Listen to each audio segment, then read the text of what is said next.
Hello, ladies and gentlemen, and welcome back to a brand new special episode of Chucky's Talk Show. My name is Chad Corby, standing in for Charles Tucker, and we actually have a very, very special episode for you guys today, because we have a very special interview lined up for you. This is very surprising and a huge honor for me. If you grew up in the 80s and early 90s, then this is the episode for you. My guest tonight played an important role with company. He has played Mr. Munch and, of course, the one and only Chuck E. Cheese. Please welcome the legendary Mr. Scott Wilson. How are you doing, sir? I'm doing really well. Thank you, Chad. It was my pleasure. Thank you so much for taking time out of your busy schedule to do this for us. It's a huge honor. I'm definitely honored to do this with you, especially. Awesome. Happy to be here. Thank you so much. Before we begin, I do want to say, I know a lot of fans are gonna love seeing you on the show, and and of course, people really love your Chucky, especially for me, because I never grew up in the '90s, but Chucky kind of meant a lot to me, and I grew up watching your Chucky because a lot of your shows were on YouTube because that's what was available at the time. So yep. Especially as a rising voice actor, so thank you for making those magic moments for us, and thank you again for doing this. You're welcome. It was fun to do. Absolutely. All right, so speaking of Chuck E. Cheese, let's begin with how your journey began. So where did your relationship begin with Chuck E. Cheese, and how did you get into the voice acting industry? Where does that begin?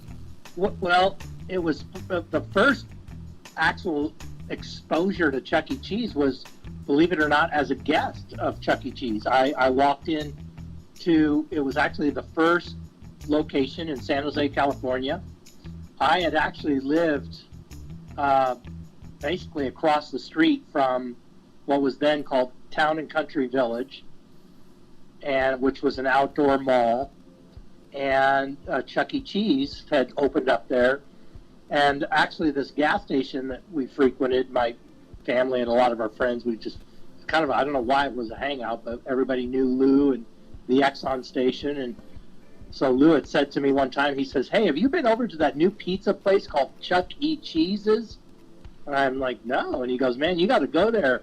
It's wild. They got these moving, animals coming out of the wall." So curiosity, I literally walked over and walked inside, and there it was, Chuck E. Cheese, kind of this dark, cavernous type of facility. And I didn't eat there the first time. I just kind of observed. So that was my first exposure to Chuck E. Cheese. And, I didn't really pay attention to the shows. I mean, it was kind of a nuance to the whole environment. At that time, the pizza entertainment, if you will, there was these what they call pizza and pipes. They would go get these pipe organs from all these old theaters, and they'd restore them and put them in these pizza parlors and hire these guys that used to play these organs. And that was kind of the thing, that was the entertainment of the old pizza days. And so Chuck E. Cheese was kind of a new groundbreaking thing. And so that was my first exposure to Chuck E. Cheese, believe it or not. Yeah, but I bet how was it a lot different back then to what it is now? Like, how different would you say the experience was? Oh yeah, it was. I mean, you're talking 1977. So the animatronics were all very crude, pneumatic animatronics. They weren't digital in any way. So on, off, on, off, on, off. Each of these heads, if you will, only had maybe 12 to 14 movements. Right.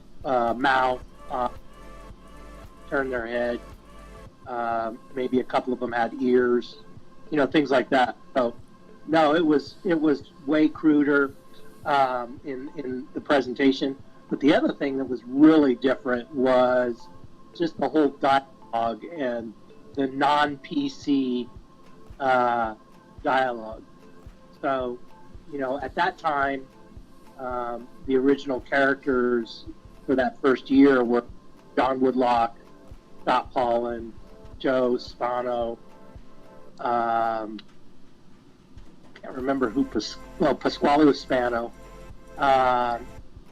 Nancy Lenahan was the chicken. I don't know if she did any of the other characters. And then Mr. Munch really didn't say much until I came along, and then I did like the second or third show, and I started doing Munch.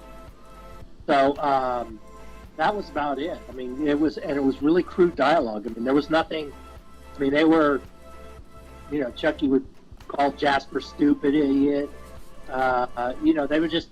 It was definitely adult humor. It was more adult. I'm not saying in a bad way. It was just more. It wasn't for kids. It wasn't Mickey Mouse by any stretch. Right. And why Chucky was always known as a rat. He wasn't known as the mouse. He was never called a mouse. He was, in fact, I think the motto was Chuck E. Cheese the rat where it's at. Right. So. And of course, he always had like that iconic red derby, of course. Yeah, that was him. And the early Chuck E. Cheese, he smoked a cigar. That's true. That's very true. Yeah, so cigar out of his hand, I think. A year and a half into it. But the early Chucky was a cigar smoking guy. And then, of course, later on, they also did the Christmas special, The Christmas That Almost Wasn't, which you actually did a song for, which the teamwork song. Well, that's when I started doing Chuck E. Cheese, actually. Was that the first one? Thinking, well, yeah, because you're right. The Christmas was almost wasn't. And I would do some of the songs because John couldn't sing. Right. So I would come in and do the singing, Chucky. And as I recall, there's a song called Teamwork. Everything is easier with teamwork. Better, smoother, easier work. So we were in the studio, and John just couldn't get it. And the guy, they hired this guy from Disney to come in and produce and direct. And he comes flying in the studio and points to me, "Can you do that?" So I went out there and I laid it down in one take. And my understanding was Nolan was standing in the studio at the time and turned to somebody and said, "That's my new Chuck E. Cheese." Oh, wow. So that's how I was told and remember it. And when I talked to Nolan many years later, he affirmed that. So that's my story. Stick to it. That's awesome. But of course, didn't you also do Jasper and Pasqually at one point as well? I did Pasqually on some pickup lines. Because the guys, Scott and Joe were LA guys. And, to fly them in if we need to pick up or do something special or change a line or whatever. So I would come in and, try to, more Pasqually than Jasper. And so if there was a pickup line that needed to be done, because I could imitate Joe a little bit with Pasqually, I couldn't get Scott's Jasper. It was nuanced out there, and I couldn't get it. Right. So, but I could match Joe's Pasqually a little bit. So I would go in there, and if it was a Jasper line, they would just change it to a Pasqually line or a Chuck line or a Munch. But yeah, I did some of that, fill-in stuff. Right, absolutely. But also, did you also have a favorite moment when it came to like the recording sessions, or when you were filming a show? Do you have like a favorite moment, favorite memory? Favorite moment? Oh, there's a lot of great moments. When I started, well, first of all, when I was just doing the voices, it was I'd come in there, do a gig for two days, and then leave, and that was kind of it. When I got contracted to start doing the shows, producing them, and doing the videos and all that the whole dynamic changed. Right. Of my responsibility. And believe it or not, doing the voices got to be more pain, because it was like I was so wrapped up in the whole show that, oh God, I gotta go in there and record the voices now. So that was tough. just to kind of get through that and keep the enthusiasm. Because, the other people, though Carlisa worked with me, but the other guys that were doing the voices like Charles and Bob West and people like that, you wanted to stay up for them because they came and they would bust out, and you want to make sure that you kept up with them. So, but highlights, golly, there's so many. I was the first to animate Chuck E. Cheese. Oh, wow. That whole opener where he throws through the, he'd never been animated, fully animated. He'd been storyboarded, that almost wasn't, but he never was fully animated. So we were the first to fully animate him. So that was kind of a highlight. We were the first to do film, shoot film, not video, film, with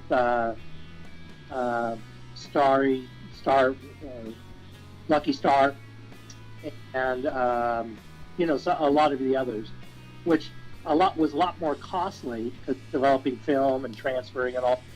Of course, today shooting HD, so there is no film anymore. But back then, shooting film, that was kind of the whole nuance of what the film looked like was kind of fun.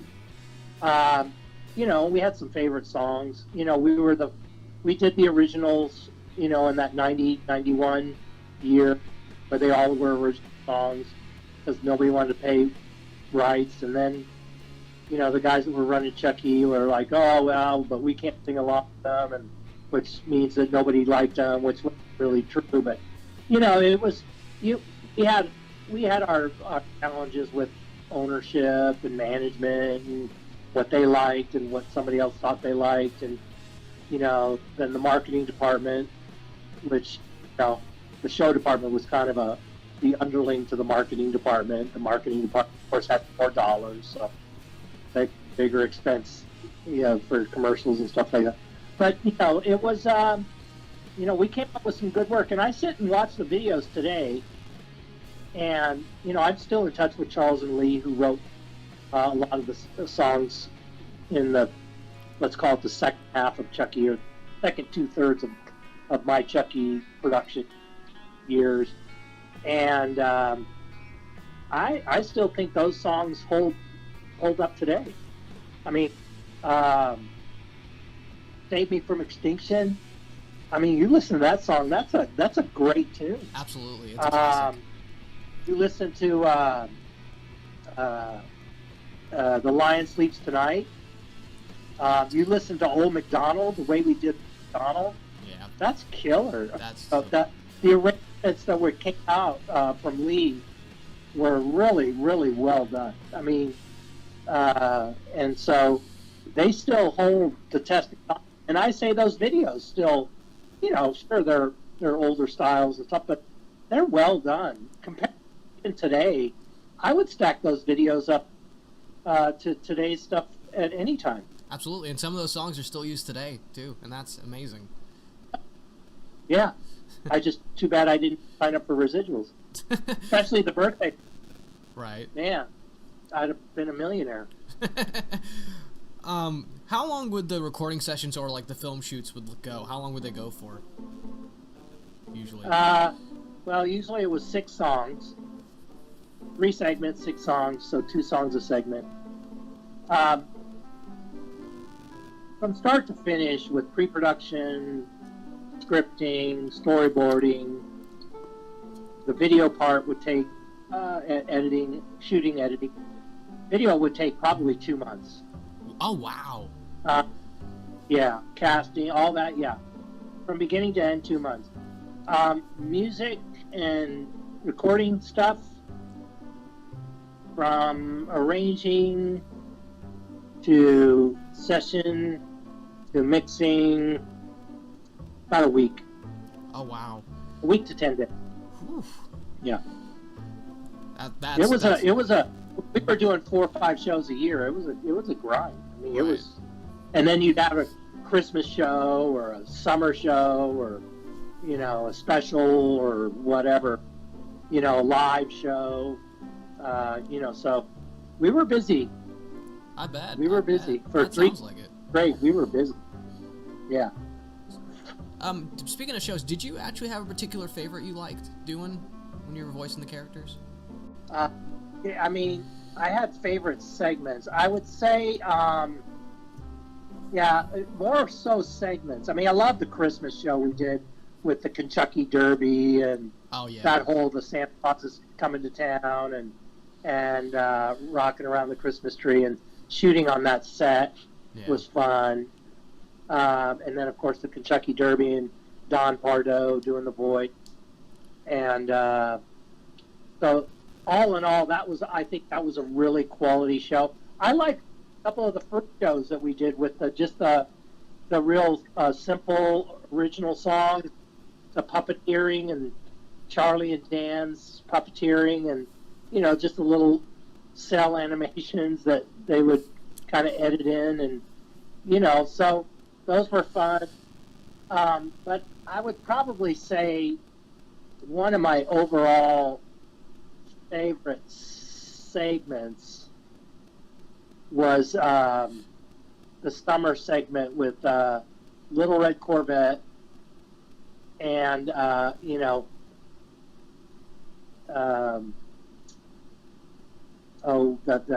gonna take your T-bird away.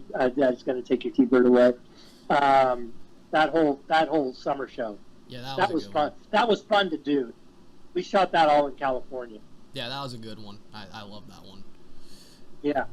Old MacDonald, I'm also fond of because I really was very fond of Jim Newberry. God rest his soul, but he was a great guy, and he played Old MacDonald, and he was just a fun guy to be around. The kids loved working with the kids. They were just that Lucky Star. That was an interesting evening. We didn't start shooting until about 9 o'clock. It was our first time shooting film. We started shooting about 8 or 9 o'clock at night. We didn't wrap till 3 in the morning. Oh wow! And I out there dancing in the back of Deep Ellum. This is before Deep Ellum was ever kind of gentrified. So we were behind these torn out buildings shooting. And if you look at the video, you'll see what I'm talking. Right. So it's amazing. I bet. So that was fun, but I got a little bit chewed out for having these kids out. But they were all understanding, and everybody was cool, and they knew that our heart was in the right place. We weren't just trying to be jerks and all that stuff, and right. We took good care of them. But it didn't happen again. Let's just say that. Right. The basketball segment with the gospel choir, that was another.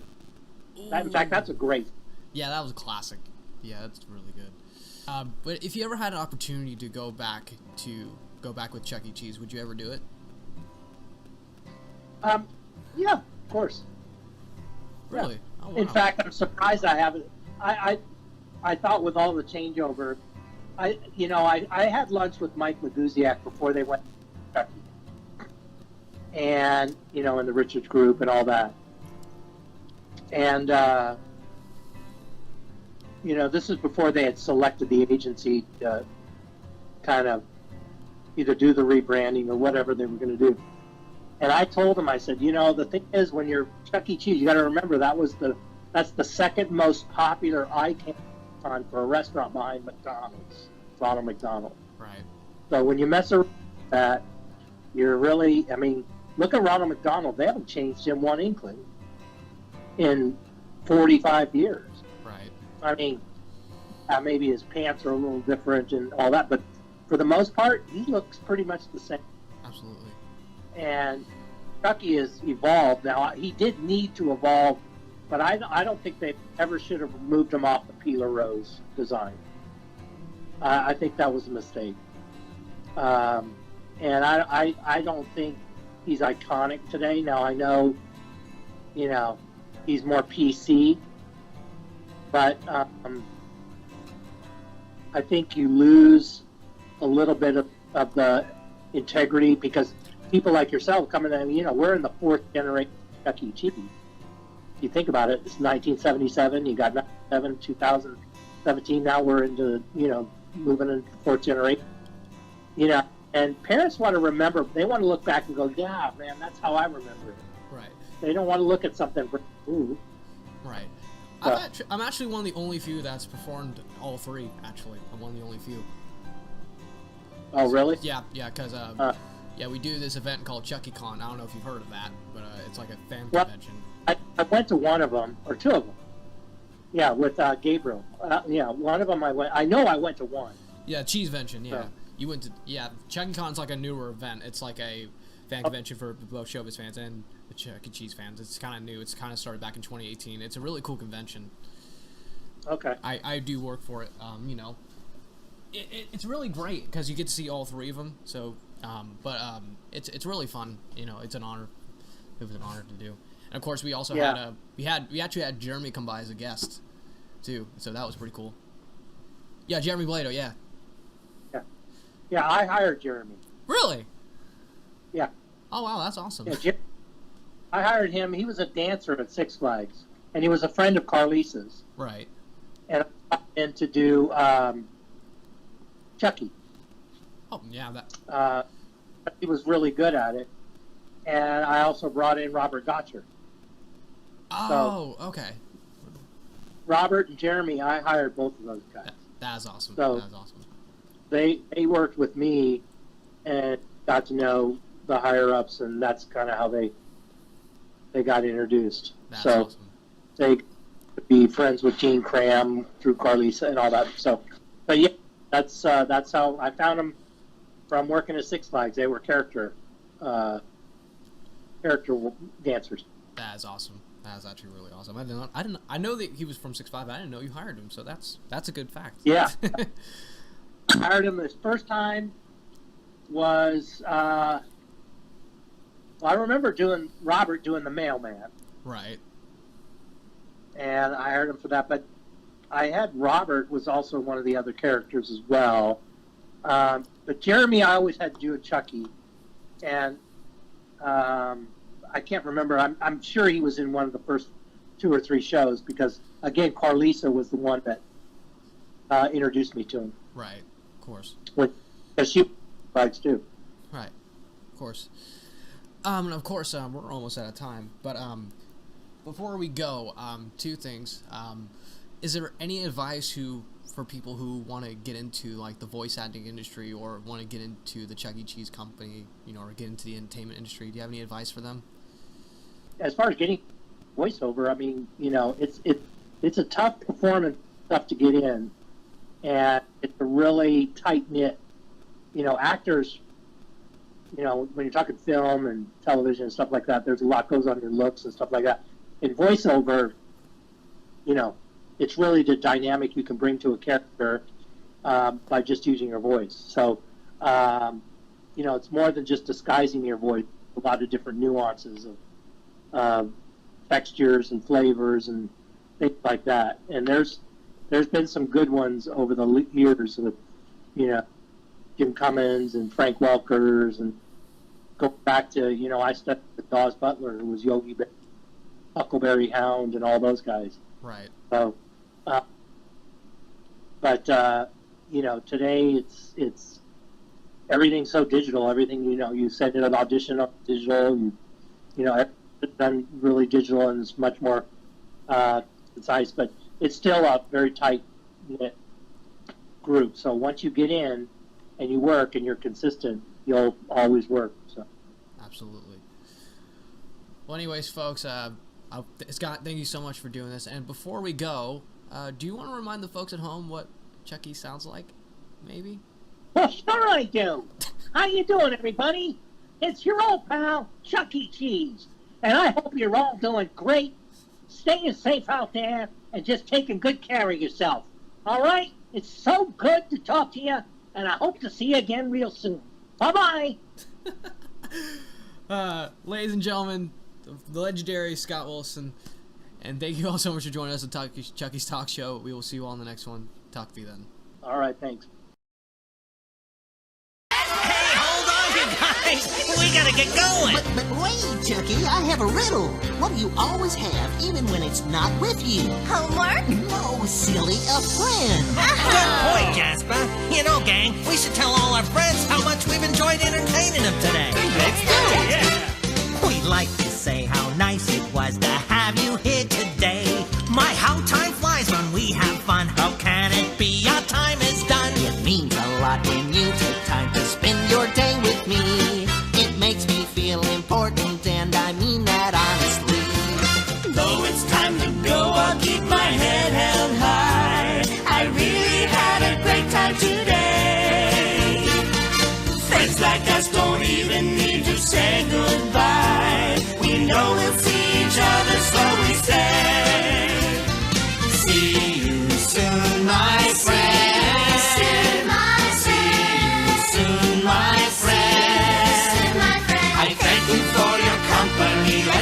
to meet more frequently, and I will see you soon, my friend. How many days till you return? I'll count them tick, tick, tick. It seems a silly thing to do, but when you're gone, I miss you. Now off you go until next time. I'll think of you each day. Just leave me with a smile that I can hold while you're away. Though it's time to go, I'll keep my head held high. I really had a great time today.